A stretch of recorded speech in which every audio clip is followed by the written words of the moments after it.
सत श्री अकाल, वाहिगुरू जी का खालसा, वाहिगुरू जी की फतेह। आप सबको बड़ी इंतजार थी कि प्रपोजल आई है, उसके ऊपर क्या किया है, क्या उसके बारे में कुछ तरह तरह के विचार चल रहे थे। कोई कुछ बोल रहा था, कोई कुछ बोल रहा था, लेकिन ये दोनों फोरमों की अब चर्चा होने के बाद ये फैसला लिया गया है कि जो सरकार ने प्रपोजल दिया है उस प्रपोजल की अगर उसे नाप तोल किया जाए तो उसमें कुछ नजर नहीं आ रहा। अगर इसको ध्यान से देखेंगे तो माननीय मंत्री जी कल ये बता रहे थे कि सरकार अगर एमएसपी की गारंटी दालों के ऊपर देती है तो हमारा 1.5 लाख करोड़ रुपया हमारी जेब से खर्च होगा, हमारे बजट के ऊपर वेट पड़ेगा। और इसी के बराबर एक खेती माहर साउथ का प्रकाश कामारेड्डी जी के अनुसार केवल 1,75,000 करोड़ रुपया अगर सभी फसलों के ऊपर एमएसपी दी जाती है तो 1,75,000 करोड़ रुपए के अंदर वो काम चल सकता है। तो फिर अगर सरकार इतने पैसा लगा भी रही है तो ये 2-3 फसलों का बिकने की व्यवस्था बनाए और बाकी किसानों को ऐसे छोड़ दिया जाए, ये हमें उचित नहीं लग रहा। दूसरी बात मैं और एक कहना चाहता हूं, देखिए हमारी गवर्नमेंट बाहर से 1,75,000 करोड़ रुपए का पाम ऑयल मंगवाती है और वो सभी लोगों के लिए, मनुष्यता के लिए, इंसानियत के लिए बीमारी का कारण भी बन रहा है,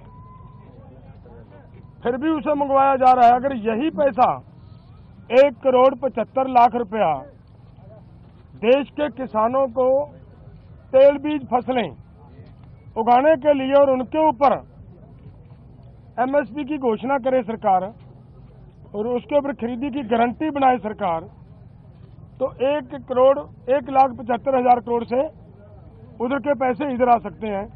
तो मुझे कहीं पे भी ये नजर नहीं आ रहा कि सरकार के ऊपर कहीं से किसी तरह का बोझ पड़ रहा हो।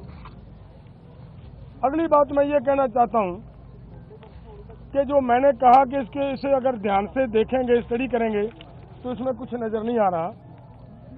उन्होंने ये कहा कि उन लोगों को, उन किसानों को हम दालों के ऊपर और क्रॉप्स के ऊपर जो हमने 6 क्रॉप्स लिए हैं 5, उनके ऊपर हम खरीदी की गारंटी करेंगे जो डाइवर्सिफिकेशन कर दूसरी क्रॉप्स को छोड़ेंगे। और मेरा इसमें कहने का मतलब है ये उन्हीं को देंगे जिन्होंने धान को छोड़कर मूंग को लगाया होगा। अगर जिन्होंने धान को छोड़कर मूंग को नहीं लगाया, अपने आप नेचुरल मूंग की बिजाई कर रहा है, उसकी खरीदी नहीं होगी। तो इसलिए इन सभी बातों से ये निकल कर आता है कि इसमें से कुछ किसानों को लाभ होने वाला नहीं है। हमारी मांग है कि पूरे देश के किसानों की 23 फसलों के ऊपर हमारी सरकार एमएसपी अनाउंस करती है। जो 23 फसलों के ऊपर एमएसपी की अनाउंसमेंट होती है वो इन्हीं के ही सीएसीपी की सिफारिशों के ऊपर होती है। और जब वो देती है सरकार हमें सीएसीपी के अनुसार एमएसपी का मतलब होता है minimum support price. Minimum support price को और गहनता से उसकी पड़चोल करोगे तो उसका मतलब ये होता है कि कम से कम आपको जिंदा रखने के लिए, आपको स्टैंड रखने के लिए एक सपोर्ट दी जा रही है। आपके लिए कोई भी उसमें इनकम देने वाली चीज कोई नहीं है उसमें, और वो भी देते हैं जब, और उसके ऊपर भी सारी फसलों की अगर हम ये मांगते हैं कि जितनी आप कम से कम भी दे रहे हो भाई, उतनी तो बिक जाए हमारी, उस रेट पे तो बिक जाए। और उसके लिए भी वो गारंटी का कानून ना दें तो इसका मतलब देश का किसान इसी तरह लूटता जा रहे, तो वो हमें स्वीकार नहीं है। इसलिए इन सभी तथ्यों के हिसाब से हम दोनों फोरमों ने आज बैठकर चर्चा करने के बाद ये फैसला लिया है कि ये जो प्रपोजल आई है, ये प्रपोजल किसानों के पक्ष की नहीं है, किसानों के हित की नहीं है, और इसके अनुसार हम इस प्रपोजल को रद्द करते हैं।